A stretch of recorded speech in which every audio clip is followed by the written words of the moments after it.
माता लक्ष्मी बनी नौकरानी। हेलो प्रिय दर्शकों, आज हम आप लोगों को माता लक्ष्मी की कहानी सुनाने जा रही हूँ, जो एक ब्राह्मण के घर पर माता लक्ष्मी जी नौकरानी बनकर ब्राह्मण के ली थी परीक्षा। तो कहानी शुरू करने से पहले आप लोग प्रियंका मोटिवेशनल यूट्यूब चैनल को सब्सक्राइब जरूर करें। कहानी शुरू करते हैं। एक समय की बात है, एक छोटे से गांव में एक निर्धन ब्राह्मण रहता था।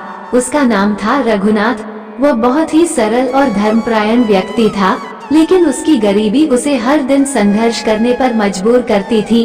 वो हमेशा ईश्वर से प्रार्थना करता था कि उसकी आर्थिक स्थिति में सुधार हो और उसे कुछ धन प्राप्त हो जाए, ताकि वो अपने परिवार का पालन पोषण कर सके। रघुनाथ की भक्ति से प्रसन्न होकर एक दिन माता लक्ष्मी ने उसकी परीक्षा लेने का निर्णय लिया। वे एक साधारण महिला का रूप धारण करके रघुनाथ के घर आईं और बोली, मैं एक गरीब महिला हूँ और नौकरी की तलाश में हूँ। क्या आप मुझे अपने घर में काम करने के लिए रख सकते हैं? रघुनाथ ने देखा कि वो महिला बहुत ही सरल और विनम्र है। उसने सोचा कि यदि वो महिला उनके घर में काम करेगी तो उसका जीवन थोड़ा सरल हो जाएगा। उसने माता लक्ष्मी को पहचानने में असमर्थ होकर उन्हें अपनी पत्नी से चर्चा करने के बाद घर में काम पर रख लिया। माता लक्ष्मी ने घर में काम करना शुरू किया। वो बहुत ही मन लगाकर काम करती और कुछ ही दिनों में रघुनाथ का घर सुव्यवस्थित हो गया। उनके आने से घर का वातावरण भी बहुत शांत और पवित्र हो गया। रघुनाथ और उसकी पत्नी ने देखा कि जब से वो महिला उनके घर आई है, उनके घर में धीरे धीरे सुख समृद्धि बढ़ने लगी है, लेकिन वे यह नहीं समझ पाए कि यह सब कैसे हो रहा है। कुछ ही दिनों में रघुनाथ की आर्थिक स्थिति में सुधार होने लगा। उसे नए नए अवसर मिलने लगे और उसका व्यवसाय भी तेजी से बढ़ने लगा। धीरे धीरे रघुनाथ के पास धन का संग्रह होने लगा और उसका जीवन सुखी होने लगा। एक दिन माता लक्ष्मी ने रघुनाथ से कहा, अब मेरा काम यहाँ पूरा हो गया है, मैं अब इस घर से विदा लेना चाहती हूँ। ये सुनकर रघुनाथ और उसकी पत्नी घबरा गए। उन्होंने कहा, आपके आने से हमारे जीवन में बहुत बदलाव आया है, आप हमें छोड़कर क्यों जा रही हैं?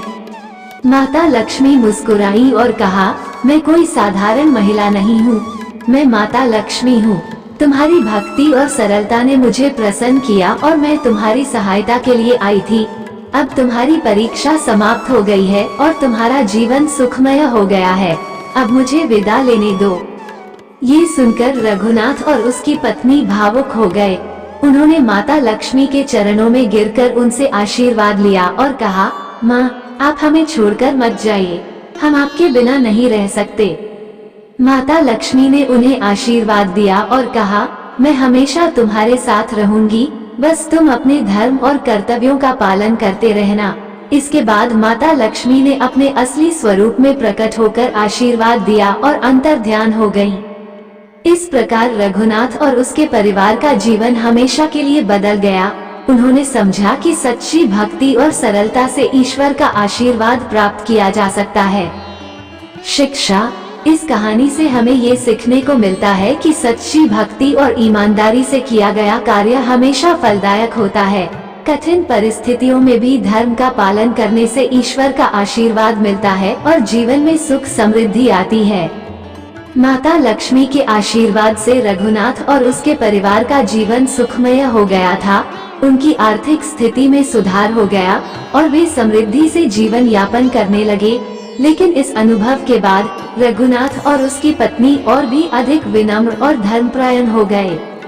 उन्होंने अपने धन का एक हिस्सा समाज की भलाई के लिए दान करना शुरू कर दिया। रघुनाथ ने गांव के गरीबों और जरूरतमंदों की सहायता करना अपना धर्म बना लिया। वो हर दिन माता लक्ष्मी की पूजा करता और उनके आशीर्वाद के लिए धन्यवाद करता। समय बीतता गया और रघुनाथ के घर में हमेशा सुख शांति बनी रही। उनकी भक्ति और निष्ठा ने गांव में एक मिसाल कायम कर दी। लोग दूर दूर से उनके पास आकर आशीर्वाद लेते और उनकी सफलता का राज जानने की कोशिश करते। रघुनाथ हमेशा ये कहता, सच्चे मन से की गई प्रार्थना और ईमानदारी से किया गया कार्य कभी व्यर्थ नहीं जाता। ईश्वर हर किसी की परीक्षा लेता है और जो इस परीक्षा में खरा उतरता है, उसे निश्चित रूप से उनका आशीर्वाद प्राप्त होता है। आखिर में रघुनाथ का परिवार अपनी सादगी और भक्ति के साथ एक खुशहाल जीवन व्यतीत करने लगा। उन्होंने हमेशा ये बात याद रखी कि ईश्वर के आशीर्वाद से ही उन्हें ये सुख समृद्धि प्राप्त हुई है, और इस आशीर्वाद को बनाए रखने के लिए उन्होंने अपने धर्म और कर्तव्यों का पालन करना जारी रखा। इस प्रकार माता लक्ष्मी के आशीर्वाद से रघुनाथ और उसके परिवार का जीवन सुख, शांति और समृद्धि से भर गया, और उन्होंने हमेशा अपने कार्यों से दूसरों को भी प्रेरित किया।